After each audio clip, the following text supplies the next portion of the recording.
no longer could hold your position because of COVID, then you kill yourself, and that's still on him. You know, it's great. It's a real quick double whammy for DeSantis in Florida. Yeah, I would never defend Andrew Cuomo, by the way. And no, I haven't watched the John Oliver yet. Thank God we had a Democrat like Cuomo in office. Yeah.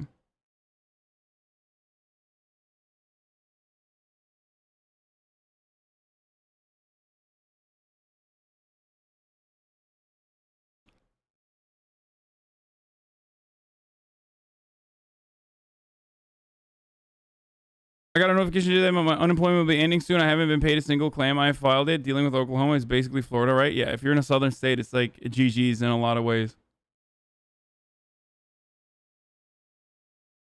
My man says Florida has better numbers than New York. Okay. One, Florida had its very own problem with an actual health official being arrested by fucking cops and harassed by cops specifically because she was a whistleblower that talked about the reality of the COVID numbers being completely fucking lies. Okay? The COVID numbers in Florida are just completely fucking fake. Cops, after she blew that whistle, went to her fucking house and arrested her in front of her fucking children. There's a video of it. You can watch it.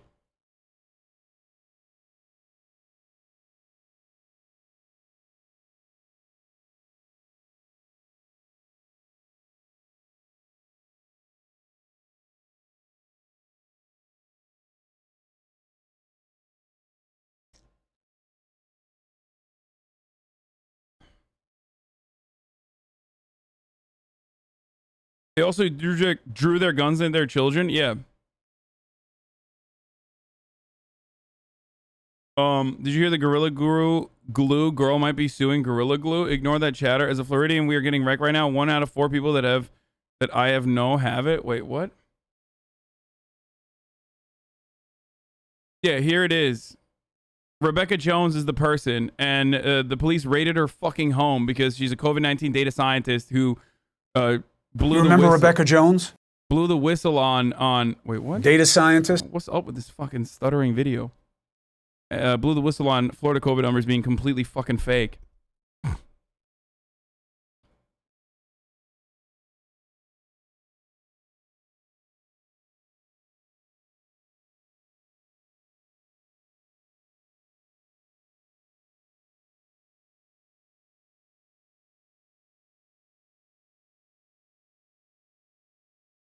Anyway, is there more when parents become strangers? How QAnon is tearing families apart? I don't want to watch this, but I'll watch the fucking next pandemic from John Oliver. New John Oliver's out, boys. Let's do it. Moving on. Our main story tonight concerns pandemics. You know, the thing every little virus could one day grow into. Wait, even me? Yeah, maybe even you, mystery virus. Wow, that's great! Thanks for helping me believe in myself, John. Now, if you'll excuse me, I'm off to the Mall of America. Whee! Oh, okay, have fun. I'm probably going to regret that. And I know you might be thinking right now, John, shut the fuck up. No one wants to hear any more about the coronavirus. And I do get that, which is why we're not actually going to talk about the current pandemic tonight. We're going to talk about the next one instead, which I know sounds even less appealing. But look, we are the show we are. If you want to see a British person do something hot or interesting, go watch Bridgerton. Lot of jizzing in blankets on that show. However much you expect, there's significantly more.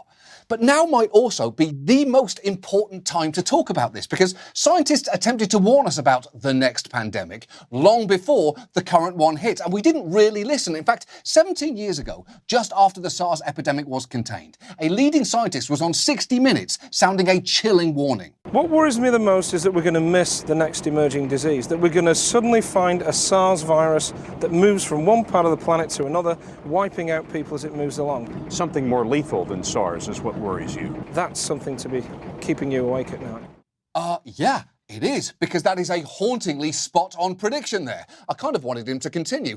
Just spitballing here, what if that guy from The Apprentice becomes president? Or some lonely goon at Harvard invents a website that destroys the fabric of society as we know it? That's something to keep you awake at night too.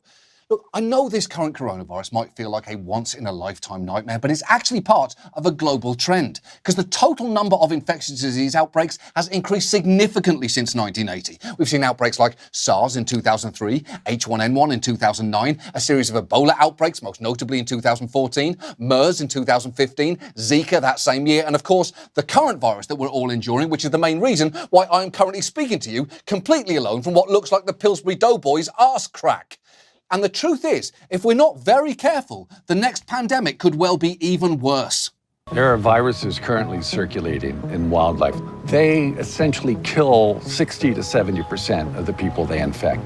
The virus that causes COVID-19 might just be a dress rehearsal for the big one later. This is not, by any stretch of the imagination, the worst Mother Nature has to offer. I don't know why, like, this shouldn't even come as a surprise. I guess the only counter is, like, something that kills this much, like, something that kills, depending on how quickly it kills, will only be limited in its spread, I guess, luckily, because it fucking kills the host. So there, depending on how long the incubation and how viral the incubation period is, you know what I mean? Like, if it kills you, at least, hopefully it kills you quick enough that you can't fucking go to Applebee's and infect everyone else with it. Do you see what I'm saying? Because, like, in America, we're fucked. In America, if we have a disease that doesn't kill quickly and in its pre-symptomatic phase or is an asymptomatic spreader like COVID, okay, and it doesn't kill super quickly, but definitely kills a significant chunk of people, we're fucked. We're absolutely fucked, because this is a dress rehearsal. Americans refuse to acknowledge anything that ends up hurting the capital-owning class. Like, they will pump out misinformation from every fucking outlet they possibly can and make arguments as to why it's still important for you to return to business as usual. Our government is completely unable and unwilling to help out. And, all the fucking dumbass hogs are going to say it's fake regardless. And we will all die. Yes, I'm going to stream Grand Theft Auto RP after this. For us. Well, that doesn't sound great. And look, I know this isn't the most important thing there, but what is it with disease experts and predicting upcoming pandemics while on boats? That's a terrible use of a boat. They're supposed to be chill. Read the boat rules. 1, the captain's always right. 2, only fish on days that end in Y. And 3, no grim tidings of the viral apocalypse. Did you hear that? That's a boat foul, Dr. Bummer. Boat foul! Indeed. And while you would hope that the last year... I would go so far as to say the only time that Americans would deal with a pandemic a little bit better is a pandemic, like an actual zombie apocalypse. Because at least there's something that you can see physically and shoot at. If you can't fucking shoot at it, you're not going to be able to deal with it. You're just not.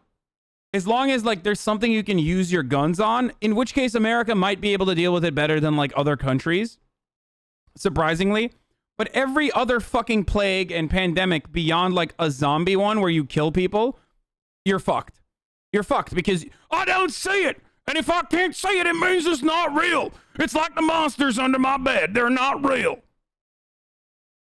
Tornadoes, I can see it. I can see tornadoes. I still, don't care about it all too much. I mean, fuck it. What am I going to do? Is it going to make my house fly? Is it going to make my trailer fly around? Who cares? Yeah, except for God, he's real. Hoggers. God is real. You better not be doing sacrilege.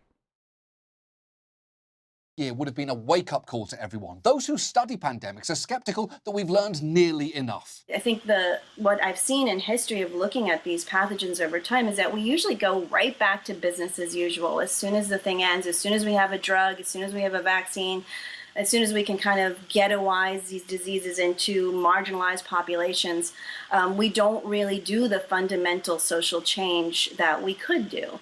Exactly. Unfortunately, there is every chance that after all this is over, we'll end up treating the coronavirus like a really bad fart at Thanksgiving. That is, waiting patiently for it to dissipate so we can never speak of it again and collectively pretend that it didn't just kill Grandma. So given all of that, tonight, let's talk about the next pandemic, specifically where new infectious diseases come from. Also, I forgot to mention something, ladies and gentlemen, in my conversation about how America would be devastated by a future pandemic unless it's a pandemic that you can see, feel, kiss, touch, suck off, and most importantly, shoot with your AR-15. It is top of the hour every hour where we do a 60-second ad break, brother. If you no longer want to see the ads, all you need to do is subscribe. You can do it for $5 or you can do it for free by connecting your Amazon Prime account to your Twitch account, and you can get your father's, your mother's, or your wife's boyfriend's Amazon Prime account and connect it to your Twitch account. You get one free Twitch Prime subscription a month. You can use it on your favorite streamer, and that happened to be me. Then, you know, that's not all that bad. Here's the 6-second ad break now. Why they're on the rise, and what we can do to limit them. And let's start with how we got into our current situation. The COVID-19 pandemic is caused by a novel coronavirus called SARS-CoV-2, which originated in animals before jumping to humans. And that is by no means unusual. It's estimated that up to 75% of new or emerging infectious diseases come from animals. They're called zoonotic diseases or zoonoses, not to be confused with zoonose, which for the record is a very hurtful thing to call a teenager who's already got enough to deal with. And COVID is by no means the only zoonotic disease out there. There are an estimated 1.7 million currently undiscovered viruses in mammals and birds, of which between 600,000 and 800,000 could have the ability to infect humans. And lots of animal species are hosts for zoonotic disease. Birds and pigs can harbour influenza, chimpanzees with a bridge of HIV to humans, and turtles can carry salmonella, which is something that we all remember from one of the darkest episodes of the Ninja Turtles cartoon. That's right, one of their turtle powers seemed to be inadvertently killing April O'Neil. Now, one of the biggest vectors for transmitting viruses is famously bats. They've been linked to Ebola, the deadly Nipah virus, and COVID-19. In fact, here is that eerily prescient expert that you saw earlier, warning of the dangers of a popular bat-based tourist attraction back in 2016.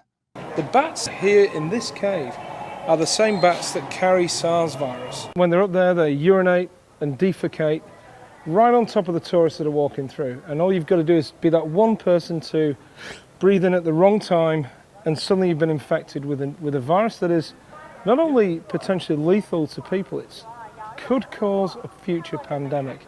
That's horrible. And not just the disease parts, just the very concept of this walk-in bat toilet being a tourist destination. That might be the worst tourist attraction since Disneyland put Johnny Depp animatronics in the Pirates of the Caribbean ride. Come on, Disney, there's kids here. They're here to watch some jolly nautical rapists and thieves, not a weird sad millionaire doing a B+ Keith Richards.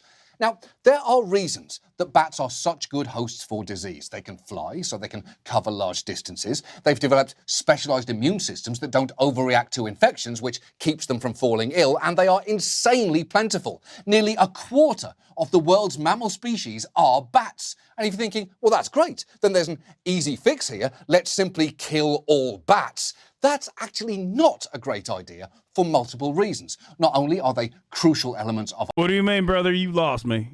I thought, as long as it's a problem I can shoot at, I'm understanding. Okay? You lost me when you said I can't kill all bats. I don't understand it. Our ecosystem, they're also way cuter than they're often given credit for. Just look at this fuzzy little goober eating a banana. Look at this one, scarfing down a watermelon. They are and just really look at this fucking little guy cute. trying to absolutely house a single grape. Look at him go. Who's struggling with a grape? You are. You're struggling with a grape, you little goth mouse. Also, it is important to remember that the fact that we may have caught COVID from bats isn't so much their fault as it is ours. Because outbreaks of bat viruses don't tend to Goth mouse is pretty good. come from them seeking us out. They usually happen when a human takes a bat somewhere it'd never go on its own or intrudes on its home. And that actually brings us to the first big thing we're doing that may well bring about the next pandemic, and that is erasing the buffer between civilization and wildlife. Scientists have repeatedly warned us about the dangers of deforestation, urbanization, mining, and generally supplanting natural habitats, which has been far more extensive than you might think. Many people imagine there's this untouched wilderness because they see it on their TV screens. But the reality is, there's really not a lot of wild left out there. We've already lost nearly 90% of the wetlands around the world. We've transformed the forests. What's going on with all these British people talking about this shit, dude? Our grasslands. We've converted 75% of the land that is not covered by ice. 3/4 of the terrestrial surface has been changed. A lot of it just to feed one species. It's true. We've changed 3/4 of the Earth's land areas. And while some of that was necessary, we have also changed a lot to build dumb, pointless shit that no one really wants or needs, like paintball courses or novelty t-shirt shops or Salt Lake City. And that vanishing boundary has brought increased risk. Over 30% of new and emerging diseases are linked to deforestation and land use change. Take the Amazon. Studies have documented that clearing patches of forest appears to create the ideal habitat along forest edges for the type of mosquito that's the most common transmitter of malaria there. Or take West Africa. The first victim of 2014's Ebola outbreak was a young boy who'd been seen playing near a tree infested with bats before he got sick. He lived in a small village where much of the surrounding forest had been destroyed by foreign mining and timber operations, and evidence suggests that that is what brought the bats into his village. And before you think that this is just an overseas problem, it is worth remembering that one of the clearest examples of habitat destruction fueling an emerging disease happened right here in the United States, where Lyme disease was... Carnage caused COVID, now you're losing your pressure sense of taste. It's such a fucking stupid take because you admit that, like, vegans have no taste. Like, vegans, in order to be a vegan, you're required to lose your fucking taste buds or something. Like, shut up. Stupid. First identified in Connecticut in the 1980s and was driven by suburbanization. What we found is that the probability that a tick is going to acquire an infection when it feeds on a white-footed mouse is about 90%. As we fragment the landscape, we chop up continuous forest into little bits, we lose species, they disappear. One of the last creatures is the white-footed mouse. So as we reduce diversity, we're losing the species that protect us and favoring the ones that make us sick. Right. We fragmented the landscape, and that drove out predators, leaving creatures like white-footed mice, who are the main culprits when it comes to Lyme disease transmission. And you know what that means? Fuck white-footed mice. They can go fuck themselves, unlike, of course, rats, who can and should go fuck each other. But it's not just us moving closer to animals, it's that more and more we are bringing wild animals into contact with us through the wildlife trade. Now, sometimes... Wait, did I miss the fucking... that takes the form of exotic pets, whether it's when Paris Hilton got a kinkajou named Baby Love, or this random British man's not even extremely good. That's the not even good rat porn. ill-advised roommate. An ordinary street in Kent and a suburban semi with a normal conservatory, but it's licensed for something far from normal. Is a crocodile a suitable pet to have in a suburban house like this? He's certainly mellowed. He's not the same animal he would be because he's adjusted, shall we say, to human life. Having something that... British people. He's adjusted to human life, bro. What else has got is an interesting thing. I mean, sure, I guess that's true, but even if you insist on owning... Gators Daily, here we go. Is this the actual Gators Daily account? Is that you? Are you the old British guy? Are you the old British fucking guy, bruv? A wild animal, which you really shouldn't. I know the Gators Daily account is the actual Gators Daily Twitter account, but I don't know if that person is the old British guy. Are you an old British guy? British people. Crocodile. They're not remotely cuddly. You're basically flooding your broom closet to make room for a carnivorous surfboard. The only acceptable human use for any crocodile or alligator is as the star of the internet's single greatest music video. It's like Fuck Friday, you fucking losers. It's like Fuck Friday. What the fuck? Excellent. That is excellent. That song is catchier than SARS in a good way. The point here is exotic pet ownership. Or was this it? Or was this the Gators? caused real problems. In 2003, 47 people across 6 states caught monkeypox, which had never infected humans outside of Africa, after having contact with infected prairie dogs purchased as pets. And in 2006, Paris Hilton had to go to the hospital after her kinkajou bit her. And it's hard to say which was worse there, a US monkeypox outbreak or Baby Love's shocking betrayal. Et tu, kinkajou.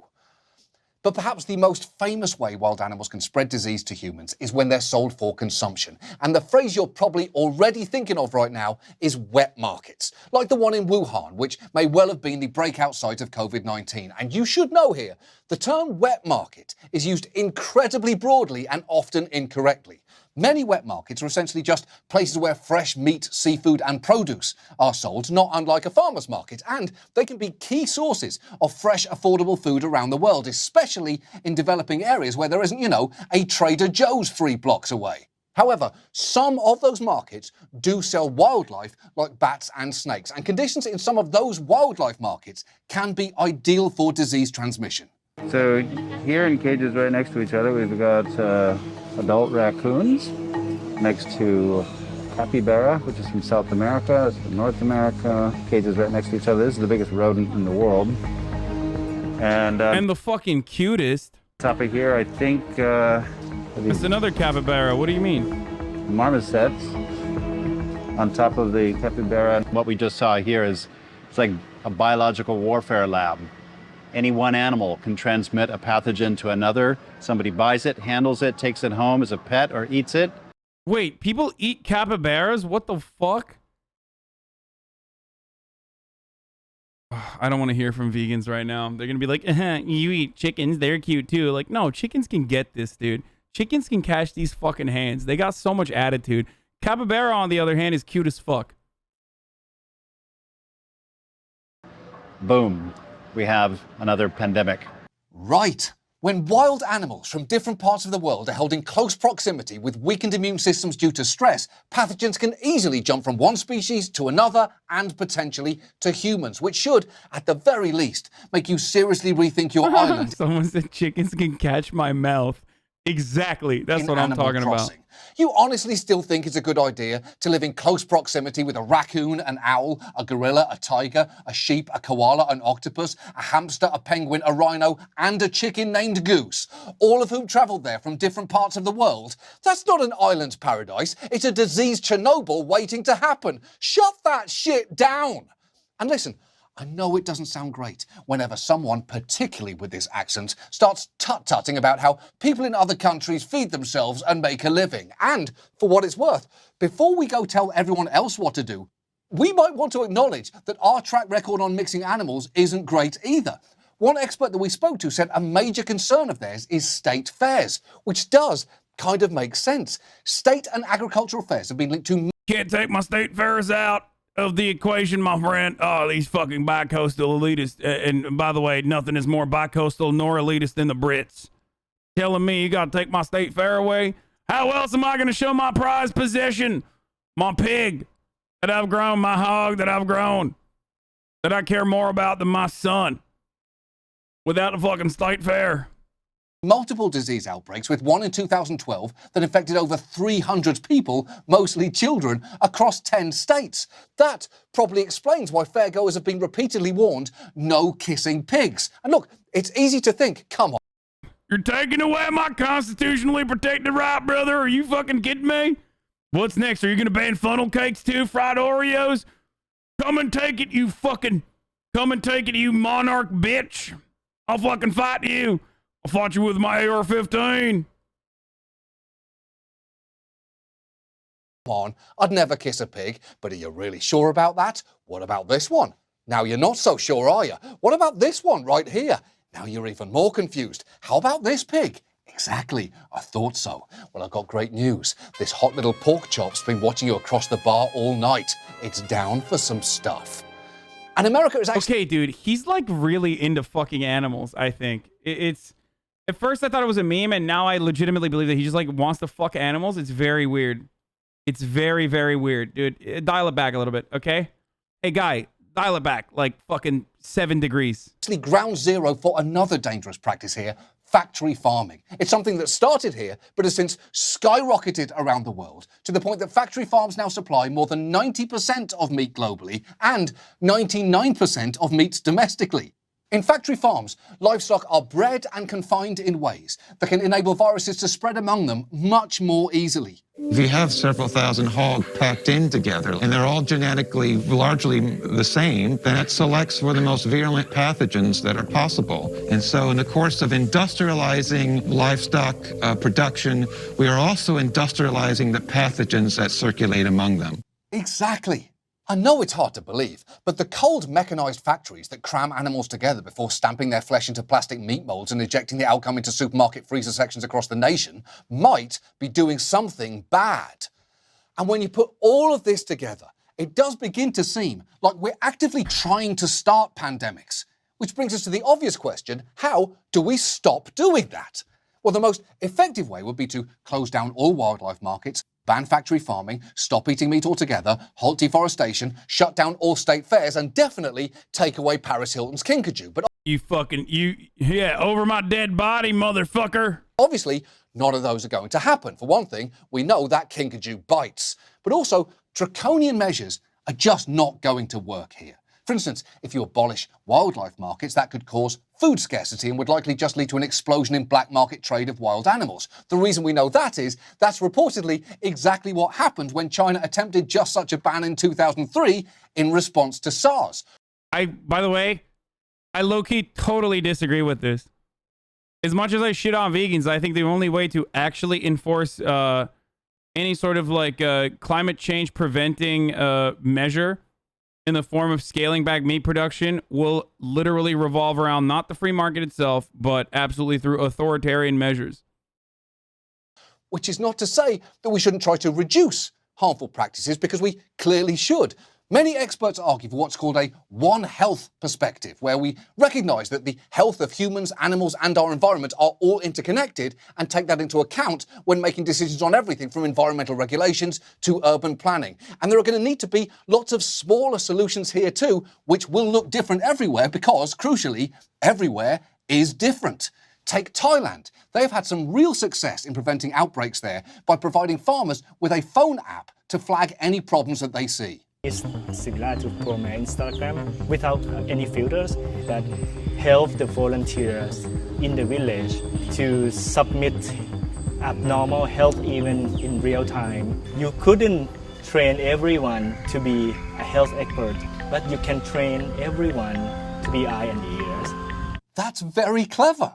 Because with that app, farmers there now have a way to spot a possibly sick bird that could inform broader public policy, which isn't just effective disease prevention. It was also, interestingly, the working title of this show. Now, that scheme has been a success, partly because it preserves people's livelihoods and aligns farmers' interests with those of their larger community. And there will be thousands of small ideas like that that could end up making a real difference. And look, there is no denying all of this is going to cost money, and unfortunately, some scientists doubt our appetite for long-term spending on this. Just listen to this researcher in Brazil make that exact point while taking samples from bats. It's extremely difficult to get funding for our kind of research. Escape from Wuhan with the 5 get the subs. Thank you, brother. Now during the pandemic, it has been a little easier. But as soon as the virus crisis is over, our financial worries will return. I'm not very optimistic.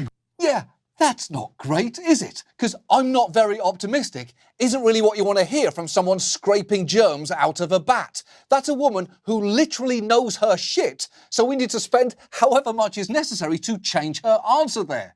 And I'm not saying that this will be cheap. One estimate for the cost of global prevention runs between $22 and $31 billion a year. But bear in mind, even if it was double that, the cost of COVID-19 in the US alone is estimated to be over $16 trillion. So to put it mildly, it's fucking worth it.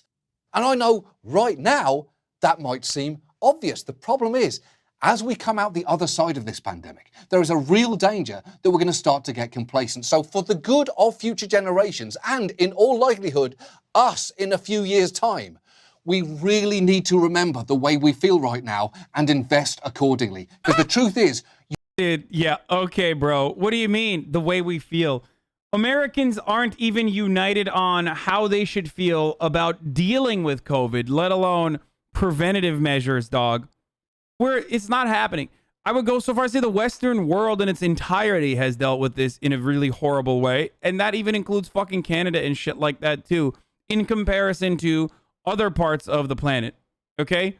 Like, just because Canada and, like, I don't know, Germany and shit are doing better overall than the UK and the United States doesn't change the reality that they're still not doing all that great in comparison to other countries like, you know, South Korea, New Zealand, Australia, Vietnam, Singapore, China. So our I guess cultural differences in some ways has been so bad. It's just like it is the most significant handicap in addressing pandemics that require collective action.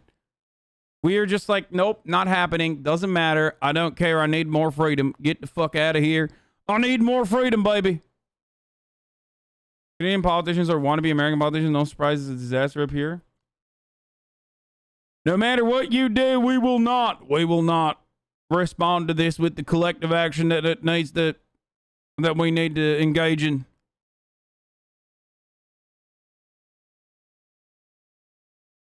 Canada is doing much better than you guys, to be honest. Yeah, that's like when America fucking compares its gun violence rates to El Salvador, okay? Oh, sick, dude. I'm glad.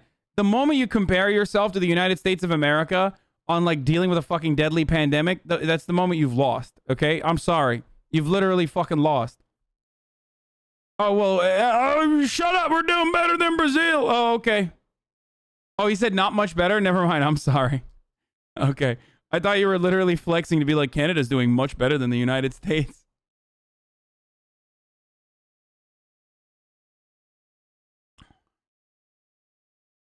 Come on, you got to pay a little attention to geography here. New Zealand get cut off a little easier than Central Europe. Okay, China. And every other fucking Asian country. And the UK. Why did the UK not cut off?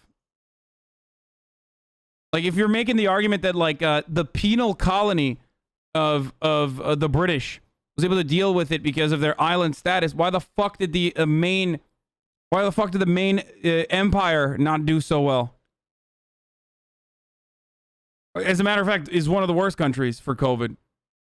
Apparently, the only redeeming quality of the UK currently is their vaccination delivery.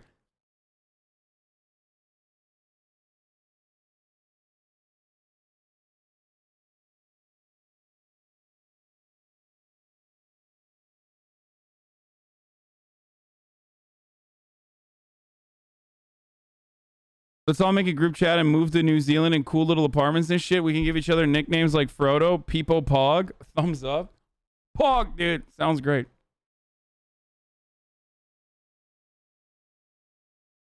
Anglophobia. Have you tried playing Valheim yet? I just got it, and it's a sick ass game. I strongly recommend you at least checking it out. But they're prioritizing first doses rather than full protection here in the UK.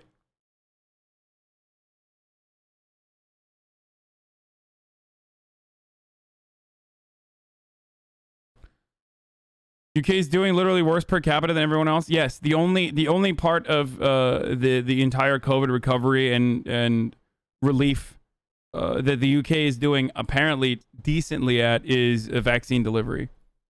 That's it.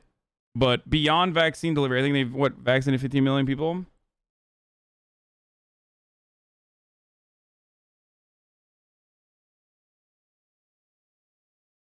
But beyond that, everything else is fucking dog shit.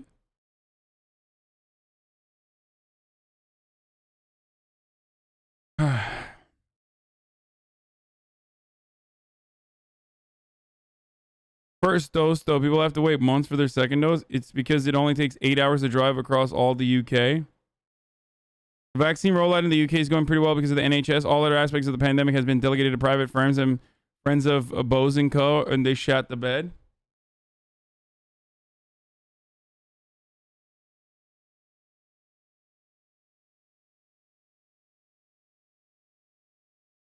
Some in the chat said bad take seasons play a role like the Asian countries aren't in the same season as America now.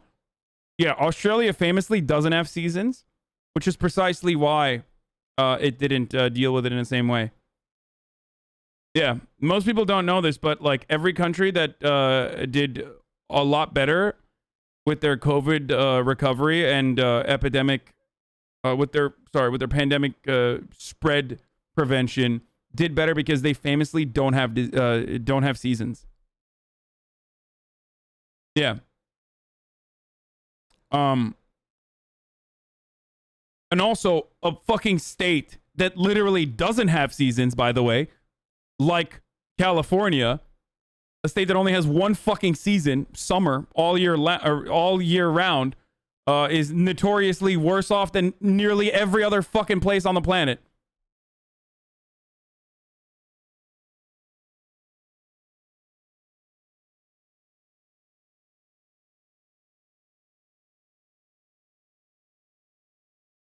Or Florida. Florida, one season, everything here sucks. Oh, shut up. I love Miami, dude.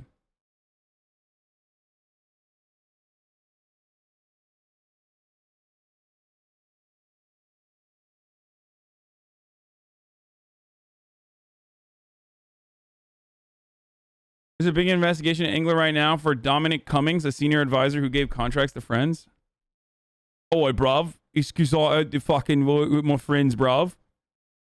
I needed to fucking defeat the coronavirus with my friends, bruv. Florida is 97% rain and 3% sunshine, though. Can't wait to go back to 11 in Miami when it's all better. Oh, my God. Heaven on earth. Greatest strip club, dude. Holy shit. I love that place.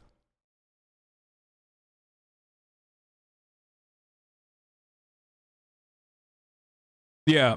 There is currently an ongoing investigation in the UK, if I'm not mistaken, about hitting DNRs on people with disabilities too, by the way. Doing like straight up eugenics. There's a UK watchdogs saying that people with learning disabilities have been giving inappropriate DNR orders for COVID-19. Just a little bit of fucking eugenics, bruv. What do you mean?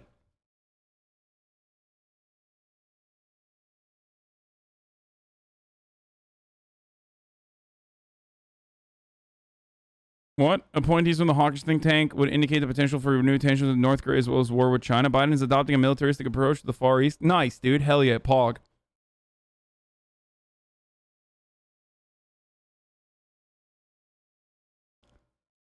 Do not resuscitate is a do not attempt to resuscitate is when you get when you're in a situation where you're dying and you're on life support. They don't try to bring you back. You just die. They just let you die.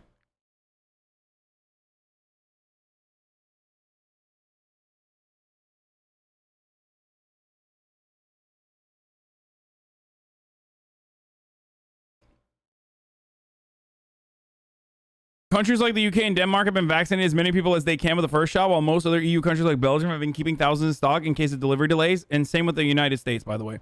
So that they definitely have the second dose ready to go. Not sure what I like more. I don't know which one is going to pan out better. Are you considering watching the new Adam Curtis docuseries? I am already I have already recreated my virginity, so I don't know how far I can take that. I mean, when the fuck would I have time to watch that, dude? When would I have time to watch that? I'd have to imagine the people working there would find ways to skirt that DNR order. No.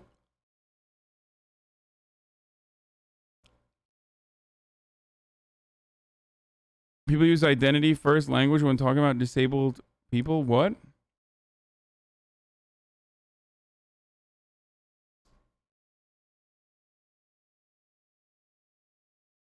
Remember the whole Terry Schiavio thing? What? Center-left parties here in the UK get 53 to 55, but thanks to FPTP, we get decades of Tory rule. Yep, apparently that's the word. Big drop in hospitalizations in the UK due to the first dose. Oh, that's fucking awesome. All right. They don't do life-saving measures such as CPR. Yeah. Okay, everybody stop fucking making me...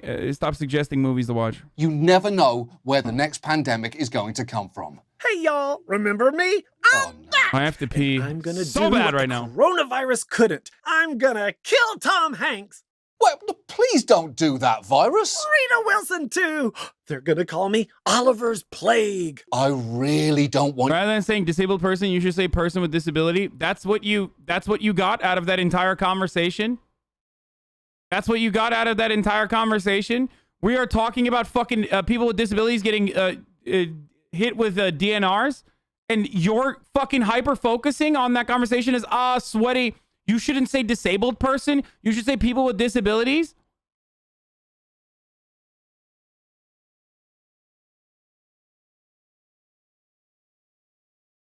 I want you to be called that. Oh, I think it's got a ring to it.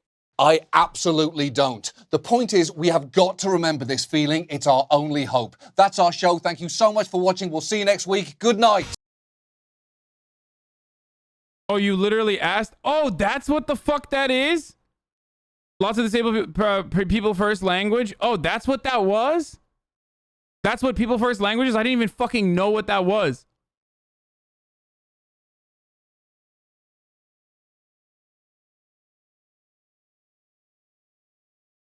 Damn, #1 on trending. Okay, nice. People with disabilities prefer to be called disabled. Yeah, it's like a person with autism versus an autistic person. What is this? Yesterday, someone tried to intimidate Nino, but when this happened? Fucking tough guy. Give me a read. Listen, I just worked the most grueling shift in the kitchen, okay? Really? There was about 30 people that came in. Where were you working? Rooster's Rest.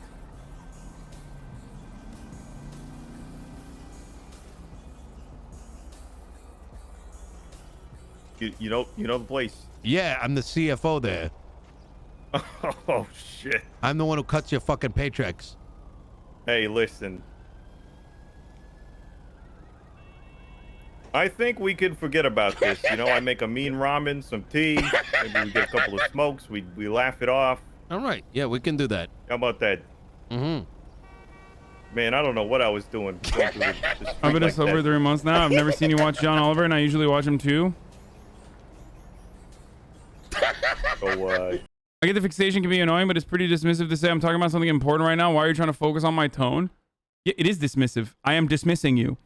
If you are tone policing in the middle of a fucking serious conversation, that means you care more about tone than the actual fucking contents of the conversation itself. And it is something that liberals do quite frequently. And it shows, in my opinion, it shows how little they give a fuck about the actual content and more so about the tone itself. And that's precisely what I'm doing. I am being dismissive. I'm dismissing you because I find it to be ridiculous.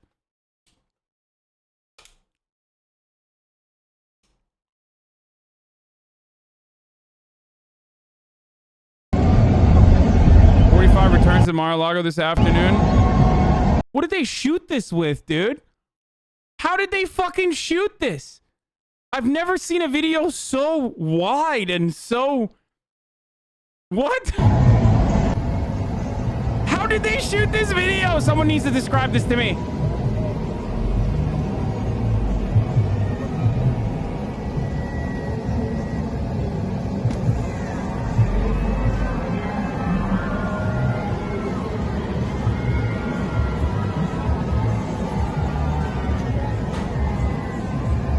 This is the widest phone camera I've ever experienced. Okay, what did Nino say about me? I don't know. I got a piece so fucking bad! Donnie almost got into terrorism yesterday. I'm sorry, come again. Can we drive away from here? What the fuck are you saying right now? How do you casually say that? I don't know. It's been a busy...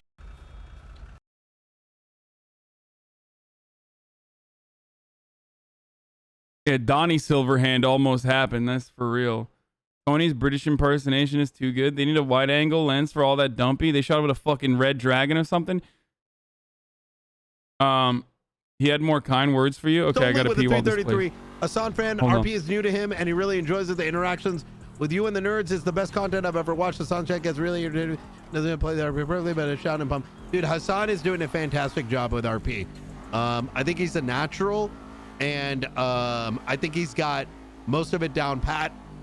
And trust me, it's even my chat expects me to RP a certain way. It's a very unique feeling when it comes to RP.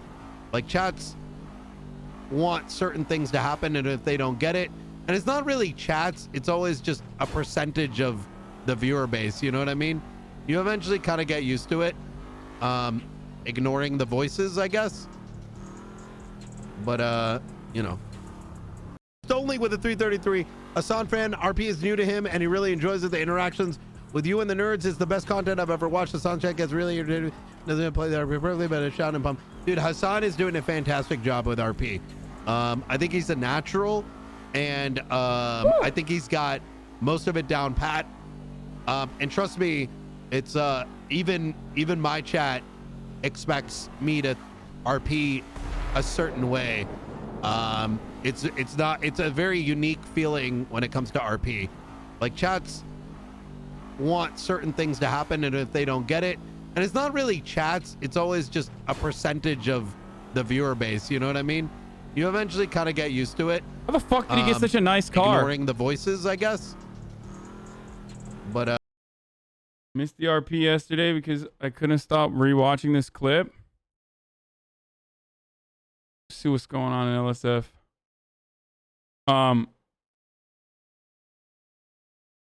What did Sear say about that whole thing? What Sear said about that whole thing was that I handled it perfectly well, and if I don't want to keep going along with that plot line and like literally become a terrorist and like blow up my fucking character, and if I want to have a more permanent character within that universe, then I shouldn't. Then I did the right thing. But if I want to continue on with the Johnny Silverhand plot line, then I have to act like that was a real thing, like that actually happened. Because normally it would be a real thing that actually happened. No, what? Quarantine hitting Hassan hard. What the fuck is this? Canute does a side-by-side leg comparison with XQC? Holy shit.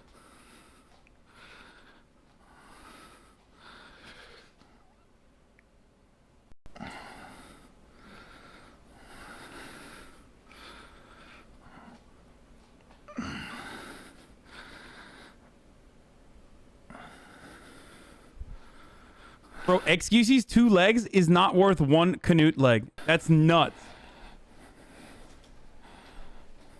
But then again, also...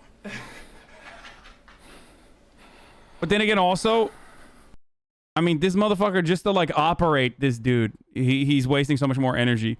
Quarantine hitting Hassan hard. It goes to show you like how long I've been single for, because like, you know, if anybody went through my phone, they would be like, oh, you're a fucking monster. Like, you are a monster. You are not someone I wish to spend any time with. You are a horrible person. Like, the amount of like weird shit you have that you've clearly found. Like, I can't even show it to you. I wanted to show it to you. It's like, but you know, it'll be stuff like this too, though. Like the fucking this is a great example. Like, you know, I see this shit, I fucking download it. Bernie Sanders with mittens, drawn like an anime character, hugging and caressing the Resident Evil vampire mommy. Like, I see that, I'm like, what, am I not gonna fucking download that? Of course I'm gonna download that. That's hilarious. I was originally talking about Homer Simpson gaping his anus, by the way. Hassan just wants to be loved like Bernie, lightweight champagne socialist. My man's down bad, good taste though. In the post yesterday, the most popular sub with the pandemic hit countries and lockdown office jobs switched from working r/me sub jumped. Finally, some fucking justice. At least it's not Mario Götze. Coomer hat is on brand. Does anyone have a source of that picture? Thanks. The song clip on LSF, 84% upvoted Pog. Everyone loves Vamp Mommy. No brigading, by the way, Pepela. How? Like, I'm brigading when I'm not even fucking looking at LSF. Like, I'm looking at LSF, it's brigading. I'm not looking at LSF, it's still brigading. I guess it's always brigading. I could have a post that I don't even know exists on LSF, and it's still fucking brigading. How is it brigading?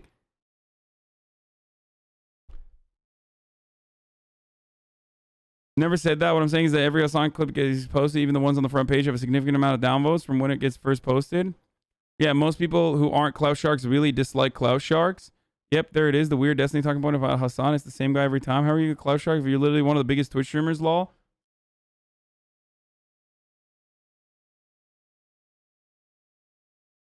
Poor millionaire, stupid enough to have gone out in public extracurricularly over the past year, but not smart enough to responsibly fuck somebody during the pandemic. Wait. I've been wondering this. Why do you exist? What is your purpose? Tinfoil hat, maybe, but the stock account made for Hassan to look at when he's reacting to LSF. He goes straight for the chud comments. People their posts that you're there's any fanboy who's a centrist who openly beefs with Hassan. Who openly beefs with me? Wait, what do you mean openly beefs with Hassan? Beef has to be like two-sided, no? I didn't realize that I was beefing with random Reddit account. XC puts frozen bags back in the freezer.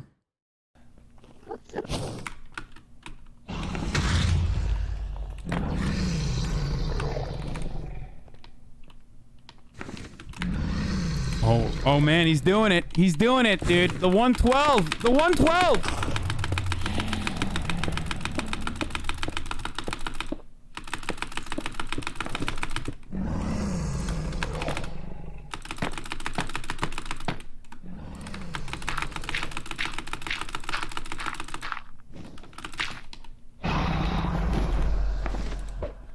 He's fucking doing it, bruv.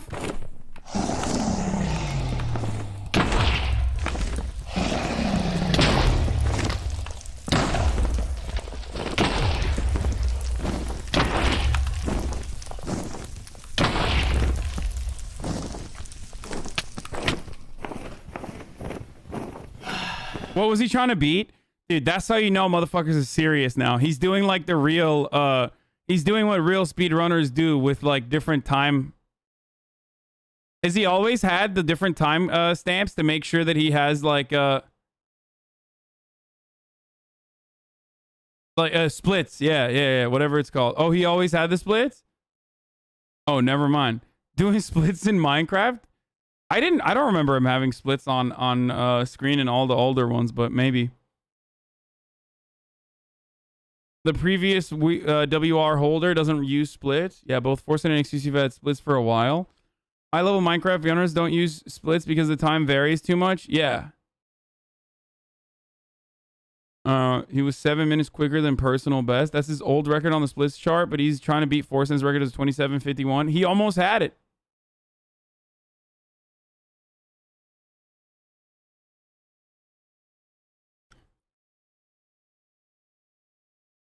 Oh, wow. PewDiePie did a diss track on Coco Melon, dude. That's crazy. XQ Cow, Coach Sammy hyping up the cow.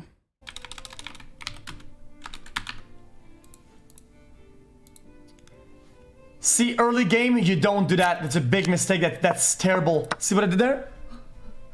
Good job. Oh, Good thanks. job. You have him on the ropes. You got him on the fucking ropes. One more to go. He cut all that hair off. He lost all the brain juice. Good fucking job. Good fucking job. Good, let's go. Let's go. Okay, one more. Yeah. Yeah. Clavon hits cop with TV. What? To the TV. Are you just gonna throw it like a frisbee? You know, it's just gonna be mounted on a wall. You know, nothing's gonna happen. Watch it with our eyeballs. No, I mean, why the fuck is Clavon constantly walking around with home appliances that he clearly stole? I mean, what if? Is that the new thing that Lyric is doing? Oh, he was trying to sell the TV to the cops? Nothing's gonna happen to this. I love that. Right, you know. I mean, nothing's gonna happen. It doesn't break. How is that not racist? Why is that racist, dude? Over time, or unless you like constantly hit the TV, what are you gonna? Oh my God! Oh my! It was an accident! It was an accident! Jesus Christ! Broke the TV. No! This is my life. You said clearly stole because there's no other mechanic within the video game that is not stolen. You can't walk around with TVs. You can only steal TVs. You dumb fuck.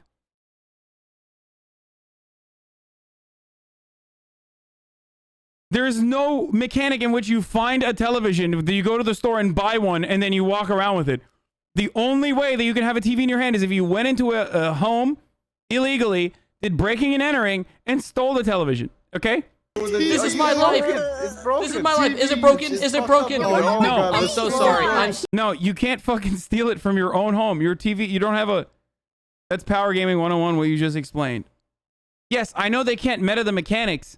I'm just asking, as someone who is looking at a fucking video, aware of the mechanics and metagaming, yes. So sorry. Oh my god. I'm so sorry. I told you. It's broken. Hold on. It's fucking It's not broken. Where? There's not a single scratch. Look at it. Look at it. The Come closer. whole fucking Look at screen it. Are you is- okay? Look at it. I'm looking at it. It's not broken. Sir, It's Mr. not Barksdale, broken. it's fucking broken. You're broken I'm so with sorry. Our face. I think they're talking about how he made his character black and is playing him that way. No. Like, are there people who play black characters and like hardcore go into fucking racist tropes and shit? Probably. I haven't really met any of them so far within the game, but Lyric is not one of those fucking people. Lyric is literally just RPing himself with split personalities, I think, from what I understand.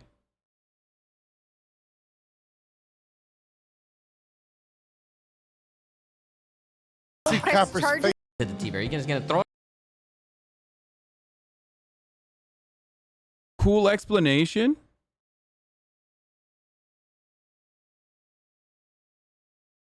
No, like racist stereotypes of black people exist in popular culture. In a game that revolves around crime, there are certainly people that might actually play a black character and portray them as someone who is stereotyped as a violent black criminal. Okay?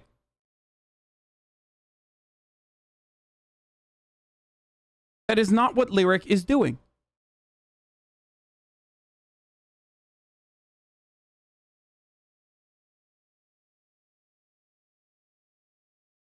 Do you know Mandy is Lyric's brother? I didn't know that. I mean, people say that all the time, but I didn't know that that was... I don't know if that's a real thing or not, but I mean, I don't care. They're fucking both awesome.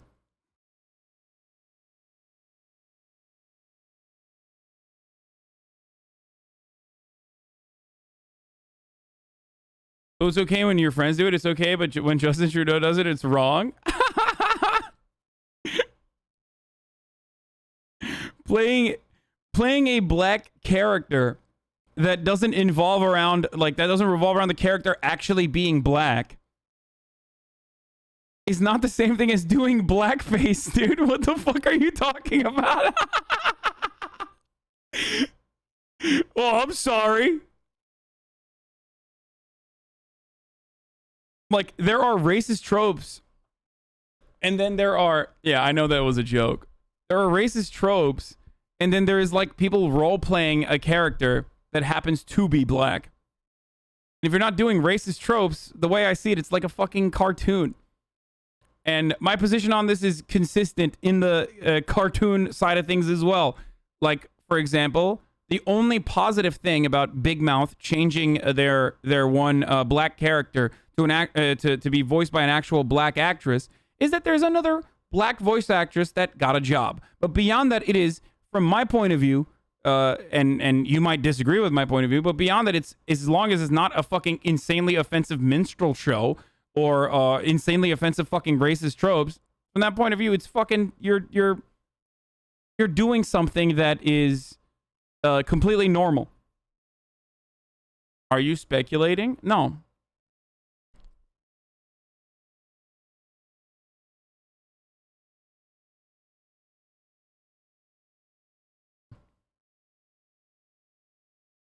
Do RP already, motherfucker? These are the same type of people who think using Kek W when you're white is racist? Yeah, I don't know.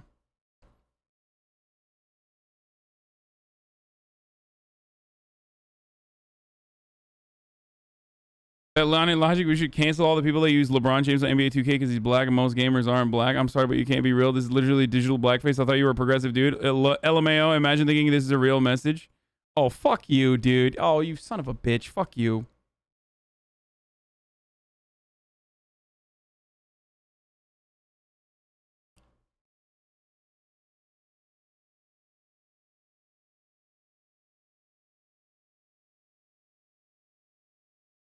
How about Hank Azaria playing the Apu? That would fall under the racist trope? Even the creator of that very famous documentary, among others, literally admitted that Hank Azaria's character would not necessarily be as fucking problematic if it wasn't for the reality that that is the singular only fucking instance that people have to point at like an Indian stereotype. Okay? If there was a more diverse, if there were more diverse Indian actors actually playing Indian characters and like Indian representation